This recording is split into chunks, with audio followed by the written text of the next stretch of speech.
All right, we are live. Good morning and welcome to the thousands watching on Zoom, to the millions watching on YouTube. Welcome to Daf Yomi.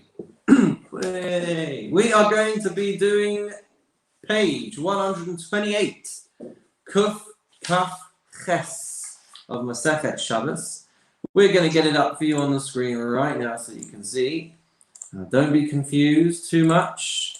I realize that it says 126, but there's a reason for that. And the reason is as follows.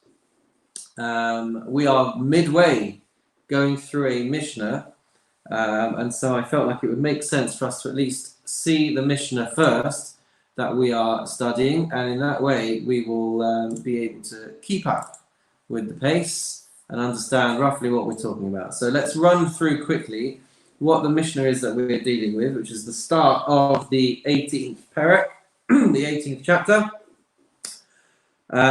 which is all about clearing spaces that you might need on Shabbos and handling items which otherwise you might not be handling. So the Mishnah says, "Mafanin afilu arba v'chamesh kupos shel teven v'shel terua mipnei ha'orchim u'mipnei bittul beis hamedrash." So you are allowed to move away 4 or 5 boxes of produce because you need the space for guests, or because you need to create a place for people to study Torah. But you are not allowed to kind of completely clear away a store area just because you want to.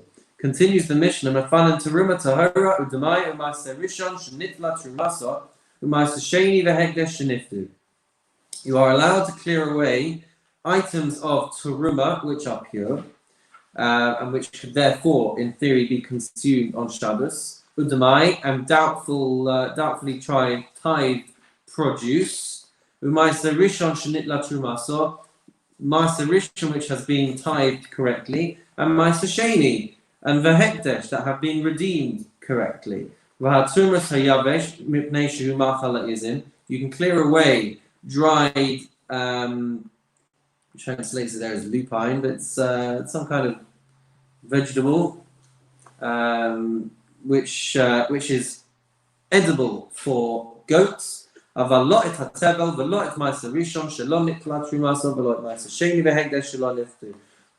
things that have not been correctly tied, such as tevel, which has not had any work done to it, the ma'aser rishon, which has not had teruma taken, ma'aser sheni, and holy items that have not been redeemed, you won't be allowed to move because they will be muksa. V'lo yis'aluf, v'lo yis'achardal, not beans and not mustard, because these things are not.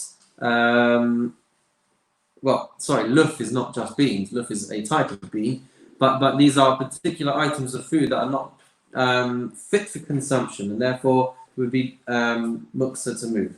Rabbi Shimon ben Gamliel matir b'luf. Rabbi Shimon ben Gamliel allows luf to be moved because it is food for ravens. Chavile kash, v'chavile eitzim, v'chavile zeradim. When it comes to bundles of straw, bundles of wood, bundles of twigs, if they have been designated as food for animals, then you'd be allowed to move them. But if they've not been designated as food for animals, then one may not move them. So now that we've got a semblance of an idea of what the Mishnah is talking about, we can dive right into the top of page 128a, in which we are tackling one of these issues. Says the Mishnah, Avalot et hateven v'chulei. One is not allowed to move items which have not been tied, they've not had any work to them done, and similar items such as that. To which the Gemara straight off the bat says, Pshita! Well, that should be obvious. To which the Gemara answers, Lo. No. Sricha b'tevel tavul mid'Rabbanon shezar ba'atzis she'eino naku. The Gemara answers, no, it's not necessarily completely obvious, because you might have thought that that tevel, untithed produce, which had only been considered untithed rabbinically, but which biblically could be considered tithe, you might think that this type of item you'd be able to move, and yet the Gemara is telling us that you wouldn't. What's an example of that? For example, produce which grew in a flower pot which was not connected to the ground. So biblically, you might not need to tithe that, but rabbinically you would. And so, if it was just produce that rabbinically needed to be tithed, you might have thought, hey, that's okay, we can move that. And the Mishnah is coming to teach us that even that we wouldn't be able to move. Continues the Gemara quoting the Mishnah, V'lo Ma'aseh Rishon, also not Ma'aseh Rishon, which has not had its terumah taken. To which the Gemara asks, Pshita, that should be obvious. Because if it's not had its if it's not being tithed correctly, then of course you shouldn't be able to move it. So then the Gemara says, "Lot tzricha shigdinu v'kri shenata v'memeni ma'aser v'lot nitla v'meni terumah gedola."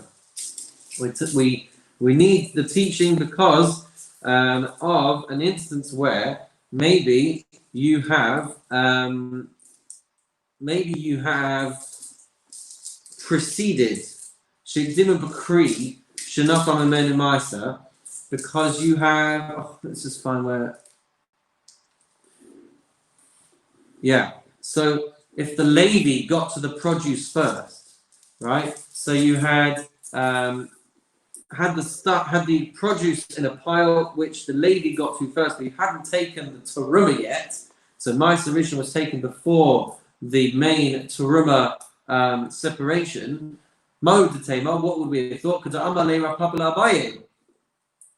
We might have thought that we should hold like Rav Papa does when he said to Abaye that in such an instance where the Leviim got to it first before terumah was taken, that it's going to be exempt from terumah. Kamash Malan Kedeshani le Abaye. We actually learn like the response that Abaye had to Rav Papa, which is a topic somewhere else in the Gemara. But suffice it to say that it's not enough of being able to call it separated, and therefore when it comes to having to move these items on the Shabbos, we wouldn't be able to do it because they would be muktzah. V'lois Ma'aser Sheni, when it comes to Ma'aser Sheni and when it comes to Hekdesh, holy items that had not been redeemed, the Gemara asks, Pshita, why would we ever have thought that you could move these things? The Gemara answers, Lo, you might think that you can. Sricha de niftu v'lo niftu fil chasam. You might have been in a situation where it's been redeemed, but it hasn't been redeemed properly. So maybe you would think you can move these. For example, again, quoting a topic that comes up in another area of Shas, Ma'aseh shepedaru al gabi asimon, if Ma'aser Sheni was redeemed on an unminted coin, right? So you might think that that's enough, but we'll see that it's not. The Rahman Amar, the Torah says that Tzarata HaKesef biyadecha. The Torah says that you should bind up the money in your hand, but we learned davar sheyesh bo tzura, that it has to be a coin that has a form on it. It has to be a minted coin. So in an instance where it's not been redeemed on a minted coin, even though you might have thought, well, it's been redeemed, but actually we're being told it's not redeemed enough and it's not redeemed properly, and therefore you wouldn't be able to move it on Shabbos. Hekdesh shechilalu al gabe karka, or if it was sanctified items, consecrated property that had been redeemed on land, which is an improper way, it's not the right way to redeem it. It's supposed to be redeemed. It's supposed to be redeemed using money. So you might have thought, well, hey, heck, it's been redeemed, but it's not being redeemed properly, and therefore the Mishnah needed to tell us this, because you're not allowed to move these things around to be able to create the space, as we saw in the Mishnah originally. Quoting again from the Mishnah, the Gemara says, "V'lois haluf," we are not allowed to move around luf. Not allowed to move around luf. Tana Rabbanan metaltalin es achatzav mipnei shu ma'achal tzviyim. Brisa says that one is allowed to move chatzav, which is a type of herb, because this would be food for deers. Wow, squill. Never heard of that. Okay. You are allowed to move chardal, mustard, because that would be food for doves. Rabban Shimon ben Gamliel, you're even allowed to move around shards of broken glass, because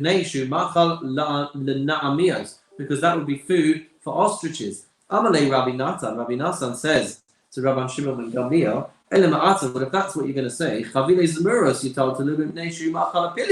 then I should be able to move bundles of, translated there as grapevines. Should be able to move those around because that's food for elephants. To which Rabbi Shimon ben Gamliel says, ostriches are commonly found, pilin lo shchichi, and elephants are not commonly found. And that is why, according to Rabban Shimon ben Gamliel, you would be allowed to move the food for ostriches and not necessarily food which could have been fed to elephants, because it's not such a frequent occurrence, unless you live in a zoo, I guess, to find elephants around. Amar Ameimar, v'hu de'islei namios. There is a caveat according to Ameimar, and that is that there have to be ostriches around to be able to move these things. Amar Ravashi la Ameimar. Ravashi said to Ameimar, Ela tekam alei Rabbi Nasan Rabbi Shimon ben Gamliel, chabilei zemuros yitaltem ibnei shemach halapilin, i'islei pilin amaylah. So Ravashi says to Ameimar, well, the fact that Rabbi Natan tried it on with this elephant food, we could then say, well, if he's got elephants, then why shouldn't we be allowed to move it? Ella, rather we say Ra'ui, Hachinami Ra'ui. So what we're saying is that when it comes to shards of broken glass, the reason why they are permitting it is because they are suitable as food for ostriches, and it's not therefore dependent on whether one actually has ostriches or not. And so what I believe it's saying is that, since this would be fitting for elephant food, doesn't matter whether one owns elephants or not, you would be able to move those things.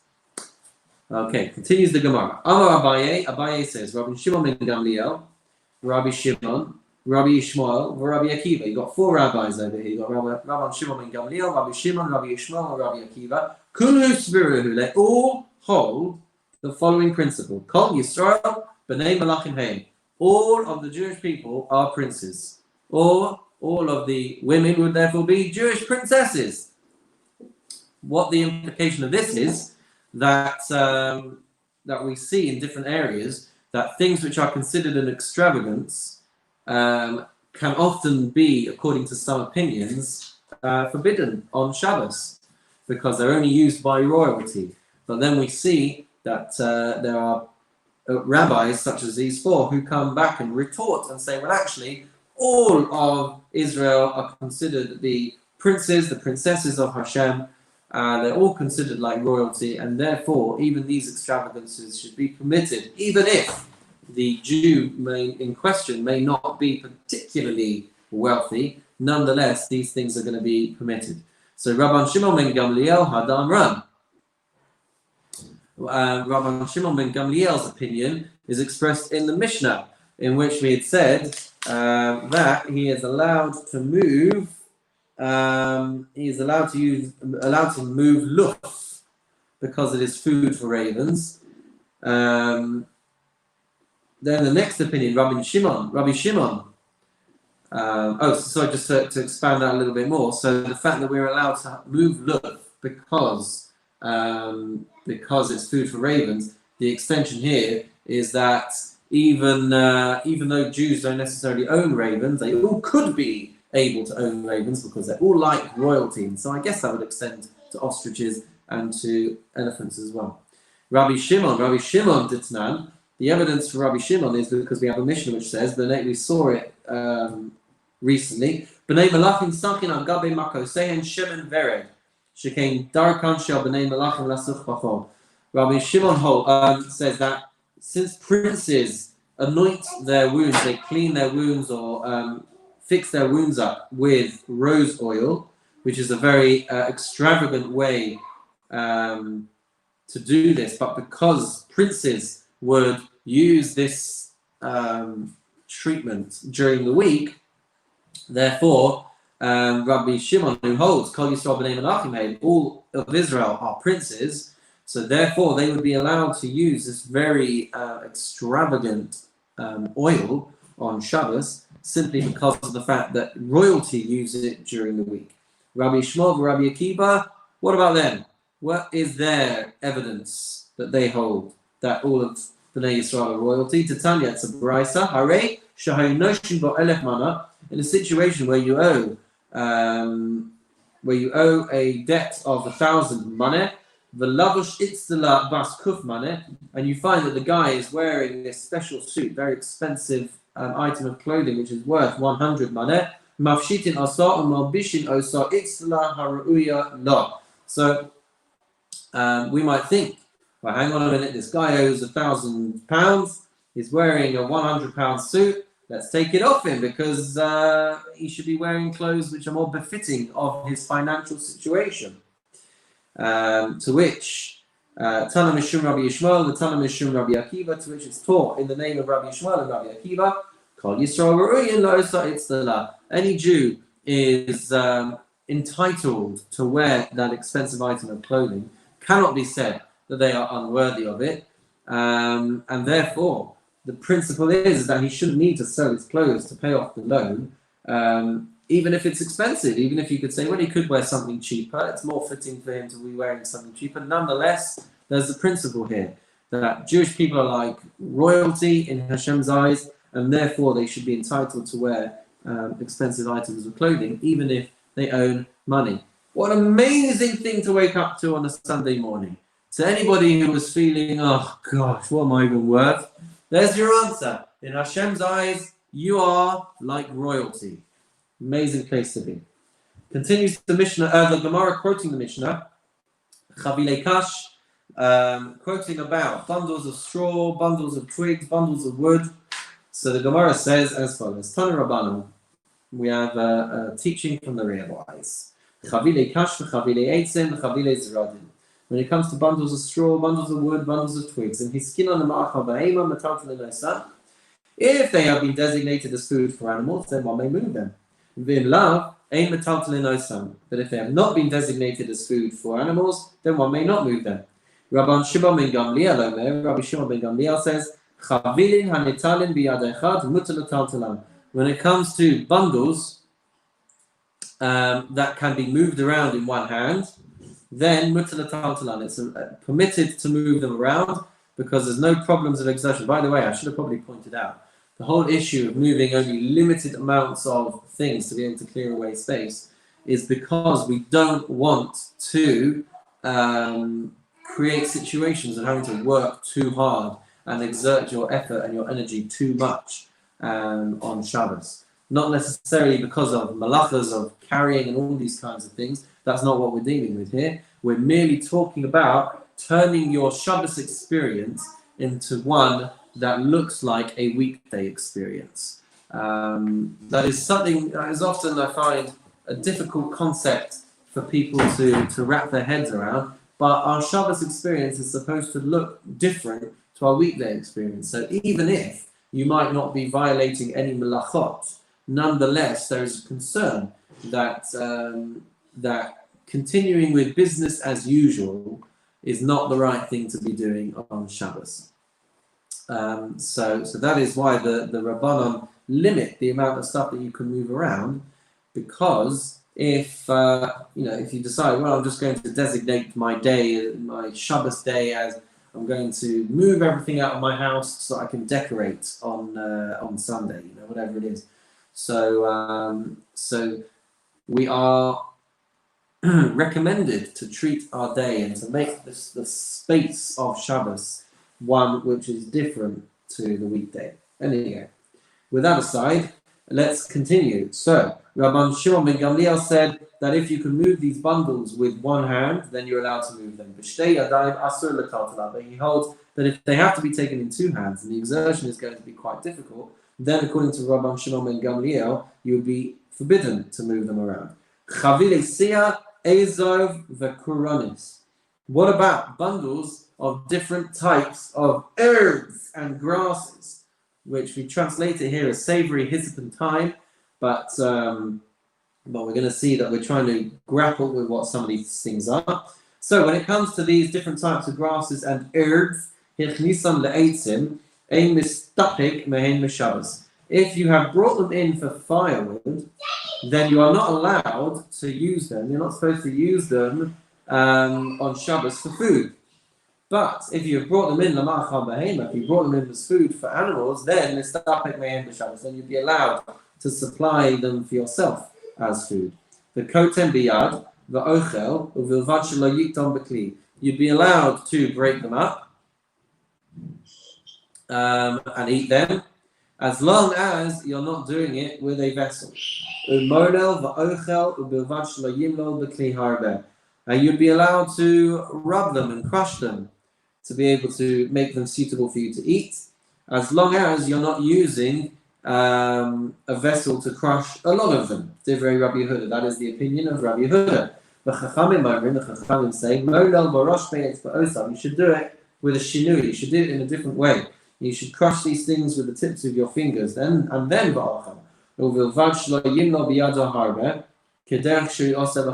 As long as you are not crushing a lot of these in the way that you would do during the week. Again, because we don't want our weekday to look like Shabbos, and we don't want Shabbos to look like our weekday. And the same halacha applies to amisa, which we're going to translate in a minute.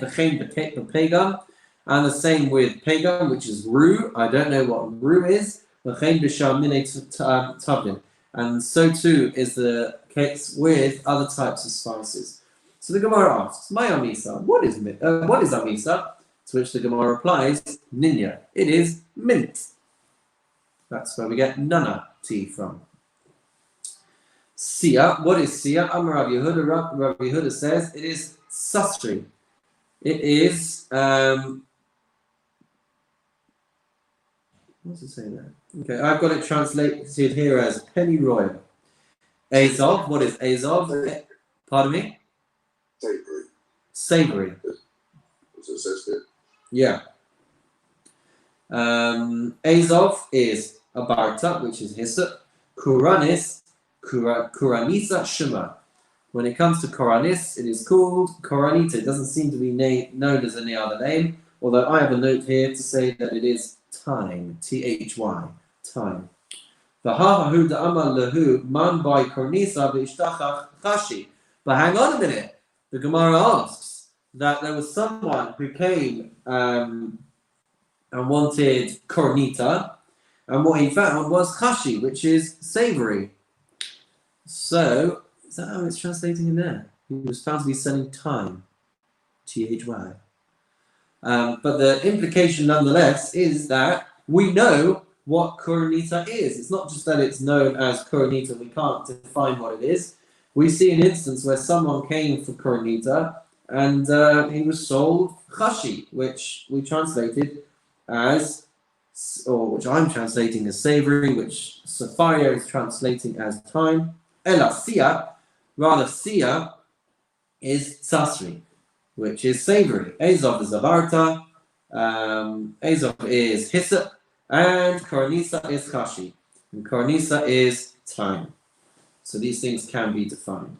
Itmar, it was stated, basar maliach mutar l'taltala b'Shabbos. When it comes to salted meat, perhaps salt beef, well, hey, you're allowed to move that on Shabbos. Basar tafal, but when it comes to unsalted meat, Rav Huna Amar mutar l'taltala. Rav Huna says you're allowed. Rav Chisda Omar asar l'taltala. Rav Chisda says you're not allowed because it would not be fit for eating according to Rav Chisda, and therefore you wouldn't be allowed to move it.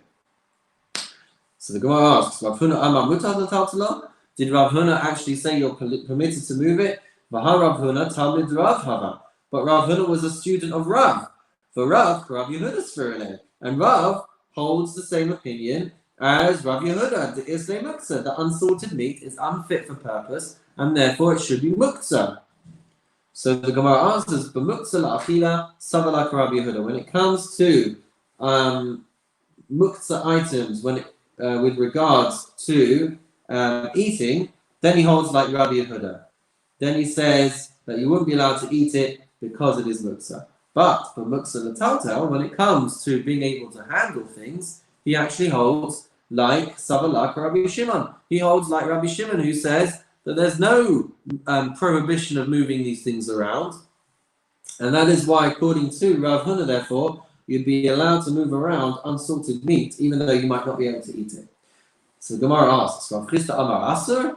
Does Rav Chisda actually say that it's asur to letaltala? V'ha Rav Yitzchak bar Ami ikla lebei Rav Chisda. But Rav Yitzchak bar Ami visited the home of Rav Chisda, v'chaza hahu bar Avuza, and he saw that there was a duck. They saw that there was this duck that was being moved from the sun to the shade so that it would not be spoiled. So therefore, clearly, in his house, the practice was that you can move these things around, even though they're not going to be eaten. There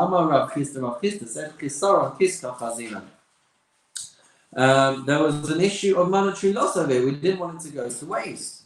But the difference there is, the difference as to why they were allowed to move duck is because it could nonetheless be fitting to be eaten raw, and that is why he was allowing to be moved. But if it was food that literally was unfit for any consumption, then Rav Chisda would be consistent that it's not allowed to move those things around on Shabbos. Tana Rabbana. We have a baraisa. The rabbis teach. Dag maliach mutar l'taltala. When it comes to salty fish, you're allowed to move it around. When it comes to dag tafel, asur l'taltala. But unsalted fish, you would not be allowed to move that around. Says the Gemara. Basar bein tafel bein maliach mutar l'taltala. Whether it is salted meat or unsalted meat, it would be allowed to move it around. And the brackets in there, or stomach Rabbi Shimon, and this would seem to go in accordance with the opinion of Rabbi Shimon, who, as we said, allows moving things around on Shabbos, which are muktzah. He doesn't hold that things are necessarily muktzah. Tana Rabbanan, another baraisa, metaltalin eshat samos mipneshu machal klavim. By the way, when it comes to unsalted fish and all that kind of thing, we don't have such a problem with this nowadays because raw unsalted fish is quite heavily consumed in the Jewish community, especially at a sushi kiddush. Tana Rabbanan, one is allowed to move around bones because they are fit for giving to dogs. Turning the page to the top of 128b, Basar tafuach mipneshu machalachai. You'd be allowed to move around swollen meat or rotten meat, which was starting to putrefy, because this would be food that could be given to wild animals, and so you'd be allowed to move them. You'd be allowed to move exposed water because that is fitting to feed to a cat. What is exposed water? Exposed water is water that we, for example, we might be familiar with the concept that we don't leave water out uncovered overnight, because one can never be certain that it has not been tampered with by a poisonous creature, and so there would have been a concern that venom could have been put into this water, and then when the person drinks it, they're putting their life in danger. There are more complex layers to that. It's not literally just about having snakes poison your water, but let's just understand it on a very superficial basis. But exposed water, which has some kind of potential danger to humans, could, in theory, be fed to a cat without any negative consequence, and therefore you'd be allowed to move that around on Shabbos. Rabbi Shimon ben Gamliel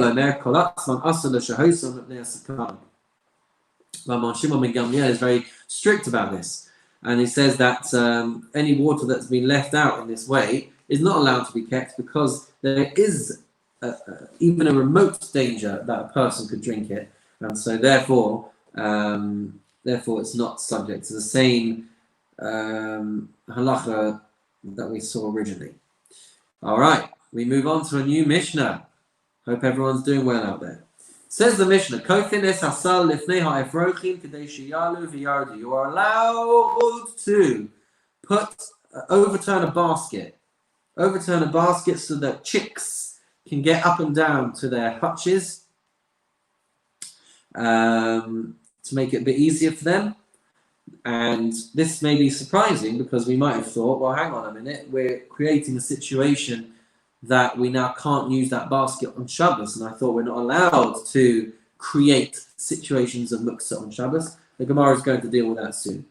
Tarnagoles shabarcha. If you've got a chicken that is running around, dochin osa acha tikanos, and you're allowed to kind of push it along with his hands so that the chicken goes into the hutch. Continues the Mishnah. Medadin agalim musiyachim. You're allowed to help calves and foals, move them around. You are allowed to move them around, by grabbing onto them and whatnot to steer them in the right direction. And Isha Medada Espana, and a woman is allowed to help her child to walk. Amar Rabbi Yehuda says, Masai, when is this? This is when the way in which you are helping your child to walk is by holding onto their arms and kind of helping one leg at a time move forward. But the Mishnah says, but if you are just dragging your kid along the ground because he just won't come, either he's tantruming or he can't walk yet, so that would be forbidden in a public space we're talking about here, because you would be carrying the kid, and we're not allowed to do that. But if they are capable of walking, and you're merely giving them a little bit of assistance, then the Mishnah says that is 100% A-OK. Says the Gemara, Amar Rabbi Yehuda Amar Rav. Rabbi Yehuda says in the name of Rav, if an animal falls into a ditch, so you can bring pillows and cushions and put them underneath the animal, vim alta alta. And if the animal is able to get up, then great. Baruch Hashem, the animal is up. Meisaveh, we have a challenge to this. Let's go down a little bit. Meisaveh. It would seem that you can't provide this kind of assistance because we have another source which says that if an animal falls into a ditch, translated there as an aqueduct, but it's essentially some kind of ditch. So what you should do in that instance is make sure that it's got provisions to be able to be sustained and so that it doesn't die. But according to that then, Parnasa in, you're allowed to kind of sustain it and make sure that it's got what it needs down there. But Karim and Kasasa Islam, but you wouldn't be allowed to put pillows and cushions down there to be in the hope that it gets a bit of a foothold to climb out. Lokashya, this doesn't need to be a contradiction. Had the F Shabbat Parnasa, had the EF Shabbat Parnasa. If you're in a situation where you can get the provisions down to this animal, then one should do so. But in the instance where we're saying that you can bring cushions and blankets, it's in a situation where it's an impossibility to provide it with sustenance. And so in that instance, you would be allowed to put down the cushions and blankets underneath the animal to make it more comfortable, to enable it to potentially get out. So that's what you should do in that instance. F Shabbat Parnasa in V'ilo maybe Karim Kasasas Maniach Tachtecha. If you can give it the provisions, and great, and if not, then you should put the cushions and the pillows underneath it. But hang on a minute. If we do that, we're now going to make those cushions and pillows unfit for use. So how can you do that on Shabbos? The reason why we could do that is as follows. The concept of turning items into muksa items on Shabbos is rabbinic in nature. But but causing pain to animals is a biblical problem. And so in that instance, we can have a situation where a biblical imperative will override a matter that is only forbidden rabbinically. And that is why, therefore, even though you'd be turning these items into muksa items, nonetheless, one should do this on Shabbos in order to give comfort to the animal. Quoting the Mishnah, the Gemara says, Tarnagoles shabarcha. If you've got an instance of a chicken that is running around, dochin in, medadin lo. The Gemara says that you can push it along, yes, but helping it along, one is not allowed to do that. Tanina lahad tana rabbanim medadin behema chayav va'of b'chatzer avalo es tarnagoles. We have a supporting teaching in this nature where it says that one can help a behema, an animal, or an undomesticated animal, or a bird. One can help these things move around in a courtyard, Aval lo es tarnagolos, but you wouldn't be allowed to help a hen move around. Tarnagolos my time a lot. So the Gemara asks, why should you not be allowed to move a tarnagolos, a hen? Amar Abaye mishum demakbia nafsha, because Abaye says once you grab onto its wings, then the chicken is going to be flapping around, and so you're not going to be kind of aiding it. You're going to literally be carrying it, and that is going to be a problem on the Sabbath. Tani Chada, we're taught in one place. Medadim behema v'chayva off b'chatzer, that one may support the movement of an animal or an undomesticated animal or a bird in the courtyard. Aval lo b'reshus harabim, but you're not allowed to help it in a public space. V'ha'isha medadais b'na b'reshus harabim, v'ein tzarich loma b'chatzer. A woman can help her child walk in a public space, and we don't need to be told that she can do this in a chatzer, in a courtyard. The Tanya Idach, we have another baraisa, another source, another statement. Ein okrin behema v'chay v'of b'chatzer. We're not allowed to uproot. We're not allowed to lift up these animals or birds in the courtyard. Aval dochin bahen shichnesu, but you can push them along so that they enter. Hagufikasha. This would seem to be a big question for us, a contradiction. Amart ein okrin aval dedui midadina. We've said you cannot pick up these animals, but you would be allowed to help move them along. But then Hadar Mark, but then you went and said, Dochin in medadin lo, that you can push them along, but you're not allowed to medade, you're not allowed to support their movement. Amar Abaye says, Seifa asal tarnagoles. The Seifa, which is the second part where we said that you're not allowed to support their movements, that was referring only to a hen. Amar Abaye, am I in the right place? I'm not sure I am. Amar Abaye says, Hi man tashachik tarnagoles lekavshinuhu lekare ba'ara. A person who slaughters a hen should force its legs into the ground. Inami, or alternatively, neidal lahu meidal, the dilma manach lahu letufre ba'ara ba'akal lahu lesimani. Alternatively, what you should do is you should lift it entirely into the air, because if you don't, then what you're going to end up happening is that the hen is going to dig its claws into the ground, and then what might happen is it could how's it translated there? Dislocate the sides, meaning that if we allow the chicken to move around too much and dig its claws into the ground and all that, then you might create a situation where the chicken is no longer fit for purpose. So seeing that now, I can kind of understand, therefore, why I believe what they do when they shecht chickens is they clamp their feet.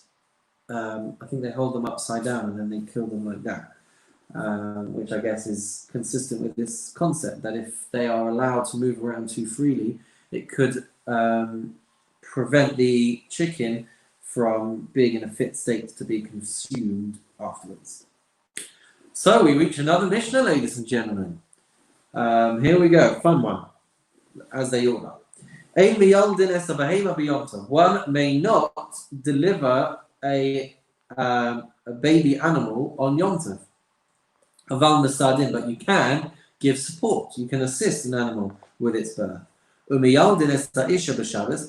you may deliver a child for a woman on Shabbos. And and you can call a midwife from place to place. Summon the midwife, even if the travel to get the midwife there would violate Shabbos. And you can violate Shabbos, the kosher and you can tie up the umbilical cord. Rabbi Yossi Omer, Rabbi Yossi says you can even cut the umbilical cord. So we will be familiar with this, I'm sure, that in order to deliver a child safely and not place the child or the mother in any undue danger, one may violate any of the malachas and Shabbos to be able to save the life in order to deliver the child safely. The kol tzarchei mila osim b'Shabbos. The Mishnah ends off that anything which is needed to perform a bris milah may be done on Shabbos. Says the Gemara, Ketzad Masadin. How? Please explain to me, the Gemara says, how one may assist the animal giving birth. Rav Yehuda Omar, Rav Yehuda says, you can grab the, not child, what would we call it? The baby animal, the newborn, there we go. You grab the newborn so that it doesn't fall to the ground. Rav Nachman Omar, Rav Nachman says, Rav Nachman says, you can press the flesh around the area where the newborn is coming out in order so that it comes. Tanya Kavase de Rav Yehuda, we have a brisa that supports the position of Rav Yehuda, who says that you grab it on the way out. Ketzad Masadin, what does this brisa say? It says, how do we assist with the delivery of a newborn animal? You grab the newborn so that it doesn't fall to the ground. And you can blow into the nostrils of this baby animal, which helps clear the mucus away, and any other placental fluids. And you can put the newborn animal on the teat of the mother so that the animal can feed. Rabbi Shimon ben Gamliel says, Marachamin hainu al behema tahora biyom that you are allowed to help get the says we can have mercy on kosher animals on a festival, meaning that we can do what we need to do to make sure that the child and mother are connecting and the newborn can feed. Hey Chiyavid, how should we do this? Amar Abaye, maybe bullshel melach. You can grab a handful of salt, umaniach la b'tach harechem, and you can put it into the womb space of the mother animal. Kadei shetizkot Sarah u'trachem alav u'mezalfin. U'trachem alav. And by putting salt in the womb, apparently what that will do is create a level of discomfort that will remind the mother that she needs to be attending to her newborn animal. And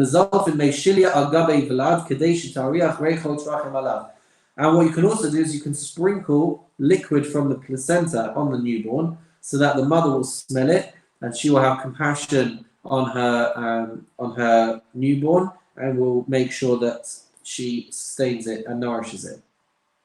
But this only applies to tahar, kosher animals, about tamei alov. It would not apply to non-kosher animals. My timer, what's the reason for this? Tamei lo marachakav v'lalda.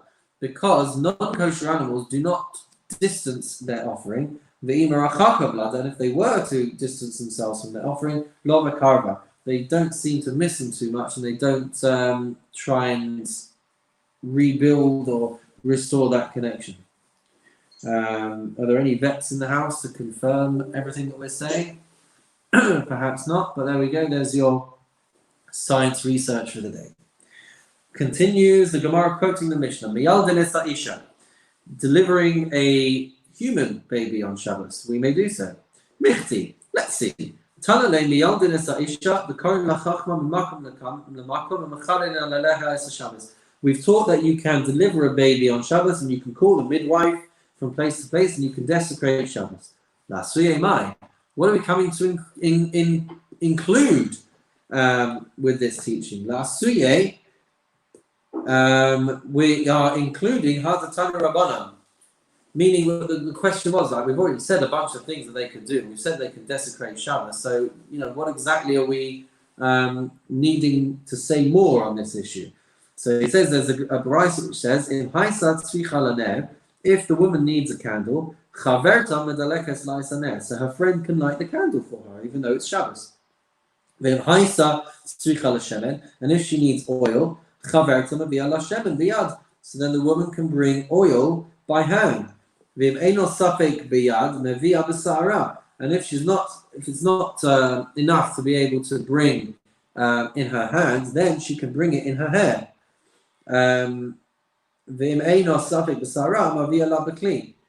So 3 stages over here.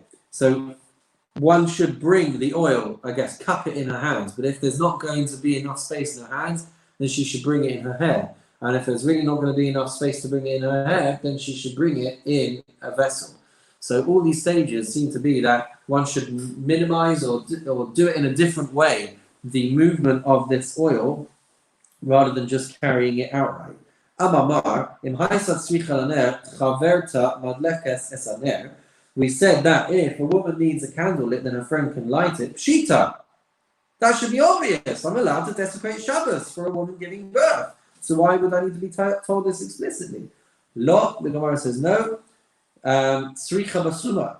We need to be taught it on account of a blind person. Even if a blind person wants a candle lit for her while she is giving birth, you would be allowed to light the candle. Mahu Datema, what might we have thought? Maybe because she won't actually see anything on account of the light being lit, you should say that it's forbidden. Kamash Malan, so we come to teach us that if she's going to feel relieved, if she is going to feel more settled with this candle lit, then we should be able to do it. Because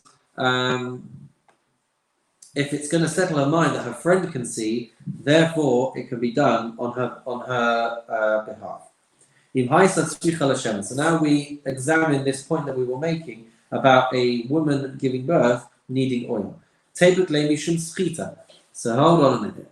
So we say maybe it should be prohibited because of schita. We talked about how it should be carried in a person's hair. But 1 second, if this oil is then carried in a person's hair and then they wring the oil out into whatever they are wringing it into, then you're going to be doing schita. You're going to be squeezing on Shabbos. So Rav Yosef, and the reason why that's confusing then is because why is it a solution to bring the oil? If you're anyway going to have to wring out the hair, which is forbidden on Shabbos, you'd be allowed to do that because you're desecrating Shabbos. So why do we need to have a convoluted process of transporting oil in your hair if that's forbidden anyway on Shabbos? Rabbi of Rav Yosef to Ami Travau, Rabbi of Rav Yosef say together, Ein schita b'seyar. There is no schita, it doesn't apply. The prohibition of squeezing your hair does not apply. And therefore, it would seem that carrying this oil or transporting this oil is preferable to do it in a way that doesn't necessarily violate. If we don't have to violate Shabbos, then that's brilliant. So transport the oil in your hair, and then you don't have to worry. Ravashi Omar, afilu tema yesh schita b'seyar, mavia la b'kli derech zara, t'kama de'efshar l'shnuyim mishanina. Ravashi says that even if you were to hold of the position that there is a problem of squeezing your hair on Shabbos, then you should bring it in a vessel tied to her hair, because wherever it's possible to do a malacha in the way that is different, we should make every effort as we possibly can to do these things in a different way. So for example, we may be familiar with this when it comes to actual modern day situations of a woman going into labor. If we need to call an ambulance or we need to call a taxi, so we're encouraged to do it with a shinui. We're encouraged to do it in a different way. For example, using the back of your fingers to press the buttons or whatever it might be. If we can change the way in which the malacha is performed, we are encouraged to do so. Okay. 48 minutes in, we've reached a decent place. If we want, we can go a few lines more, or we can leave it there for today. The next piece of Gemara essentially starts the sugya of no, you know what? Let's do a couple more minutes. All right, let's at least 1 more minute. Am Rav Yehuda Amar Shmuel. Rav Yehuda says in the name of Shmuel. Is that where I am? Mishanina? Where is it? Yeah. Amar Rav Yehuda Amar Shmuel. Rav Yehuda says in the name of Shmuel. Chaya, a woman giving birth. Kol zman she'akevas pasuach, as long as her womb is open.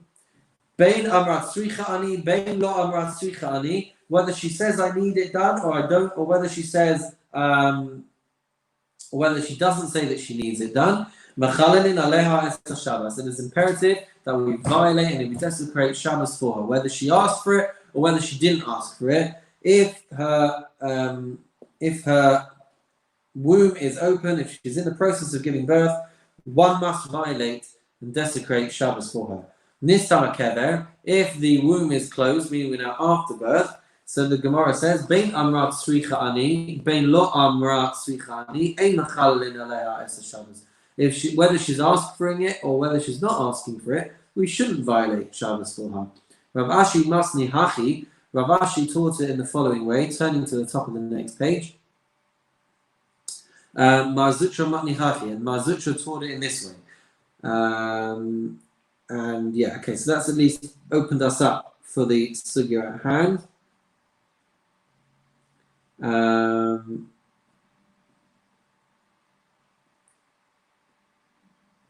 Let's go a little bit more. Amar Rav Yehuda, Amar Shmuel. Rav Yehuda said in the name of Shmuel, Chaya, kolzman shakera patuach, a woman giving birth, as long as her womb is open, bein amrat sricha ani, ubein amra ein sricha ani, whether she says I need it, whether she says I don't need it, the Gemara says the rule is mechalelin aleha esa Shabbos. We violate Shabbos for her. Nistam kever, if the womb is closed, amrat sricha ani mechalelin aleha esa Shabbos. So it's a different approach over here, according to Mar Zutra, that if she's finished giving birth and she says I need this done for me, then Mar Zutra says one can violate Shabbos for her. Lo amrat sricha ani, if she doesn't say she needs it, ein mechalelin aleha esa Shabbos, then one may not desecrate Shabbos for her. Amalei Ravina lamarema, Mar Zutra matni lakula, Rav Ashi matni lachumra. Ravina said to Maramema that Mar Zutra was more lenient, Rav Ashi was more stringent. Asks the Gemara, Hilchasa Kaman, who is the halacha like? Amalei halacha kamar Zutra. The halacha is like Mar Zutra, safek nefashis lahakel, because when there is a doubt for a person's life, one always rules leniently. That's all for today, ladies and gentlemen. We will see you next week on Daf Yomi. Thank you all for joining us. Have a meaningful and wonderful day. Thank you. Thank you, Rabbi Ned.